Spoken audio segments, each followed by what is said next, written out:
What's up YouTube, it's your boy Quicksand tapping in for episode 39 of Mindset Monday, and today we're going to talk about the importance of becoming an impact player. But before we get into it, the one thing that I do ask of you is that if you find any type of value in the context of this video, then you share it with someone who can also benefit. I post a mindset video every Monday, so subscribe and hit that bell notification so you don't miss another drop. Tap in.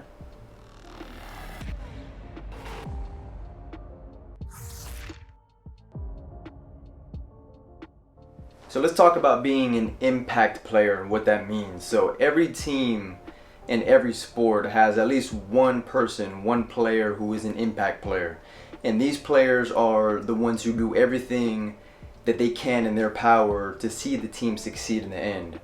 And, you know, if I'm talking about basketball specifically, an impact player in basketball is the player who is diving for loose basketballs, getting on the floor, and putting everything in their effort to make sure they get that basketball.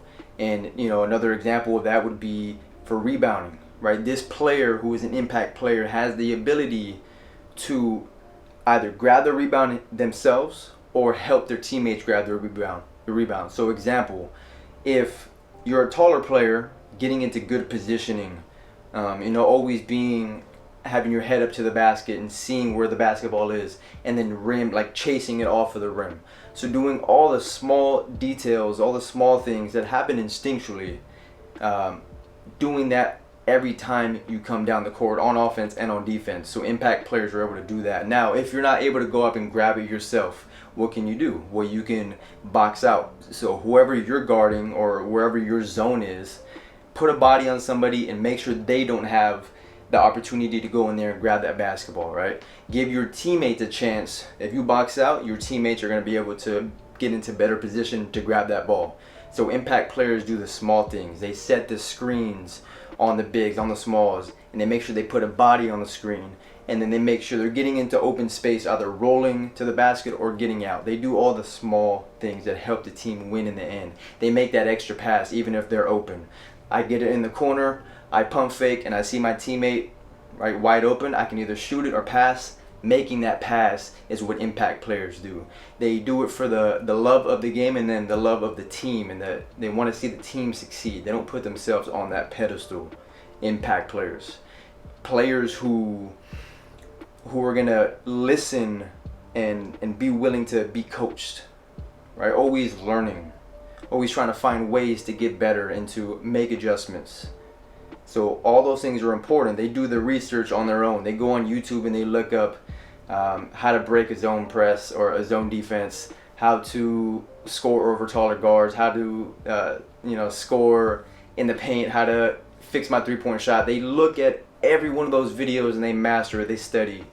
They talk to trainers and other coaches and just pick their brain and learn from other players who are maybe older than them, that are at the gym just working out, or they see him playing pickup and then they just ask me like, man, I saw you do that between the leg move in the corner, but how did you turn your hip so quick? Right? Well, you get taught at that moment. They'll teach you. They'll show you how. Impact players doing the small things that all add up in the end. And these are also players who are holding themselves accountable and are willing to make mistakes. So if they turn the ball over in a game, they're not talking back. They're not talking back to the coach when the coach yells at them, right? They just either stay quiet or say, "My bad, coach, I got you. I'm gonna get it back right now. I'm gonna make sure that I get this basketball back if you turn the ball over."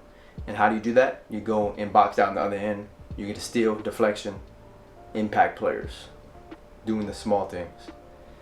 And I'll keep repeating that phrase specifically because it's important. Because if you're watching this and you're a hooper, there's different levels of hoopers. Some of the players who may not be the most skilled or the best players on the team can still be one of those impact players. And those are the players that everyone wants to be around and the coaches want to coach. So you don't need to be the best. You just need to give your best effort.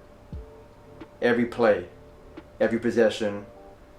If you're on the bench, you're supporting, you're asking questions, figuring out and analyzing the game. So when you get in the game, you know where you're supposed to be, who you're guarding, what zone, what side of the zone defense you're in. All the details. Impact players know this. And this is not something that every player even has to be. You don't need to be an impact player, but if you want to succeed at the highest levels of this sport, being an impact player is going to get you into better position to be that player that you want to be, if that's your goal. But there's also a role on a team for just a straight scorer, someone who just needs to score the basketball and they can do it at the highest level. There's also a need for that. But those are like anomalies. They don't, why did I say it like that? Anomalies. They don't always come around, right? Because there's a lot more to it. Height, speed, and strength is natural abilities. Players are, they already have that, and they don't need to work on too much more. So it gives them an advantage.